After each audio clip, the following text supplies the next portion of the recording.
So let's jump right into it. Energy. We use energy all the time. This might be the only time I'm going to ask you to yell at me today. Yell out some forms of energy. Anybody? Gas. Gas. Great. Solar. Solar. Okay. Anybody else? Food. Wind. Wind. Water. Water. I like that one. Nature-based energy. Love. Love is another great form of energy. We're going to get to that. We're going to get to that. Not too much. So I kind of baited you all a little bit with these pictures, but really when we think of energy traditionally, at least for the last 100 years, we're talking about very energy-dense forms of energy, primarily fossil fuels. So we're talking about coal, oil, natural gas, even the uranium that we use in our nuclear facilities. These are all very highly concentrated forms of energy.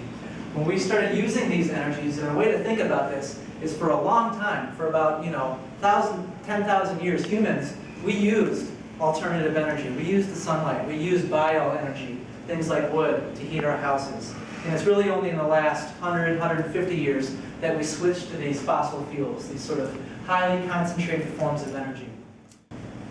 So, as human beings, it doesn't take too long to start to realize that we spend a tremendous amount of energy, whether that be fossil fuel, physical energy, mental energy, trying to make nature do what we think nature should do. And you can really just turn on the news in the past 5 or 10 years to see, how's that working out for us? We have flooding, we have record heat, we have invasive species everywhere, and this notion of trying to control nature in an attempt to make nature do what we think nature should do for human benefits, it's really sort of leading us down a blind alley. And in our attempts to control nature, we sort of developed this Western industrialized civilization that is based year after year on growth and expansion. Every year, growth. We're having an unstable economy unless we're growing. And really what fuels this growth year after year is cheap, abundant fossil fuels, primarily petroleum, but also coal, natural gas, and things like that.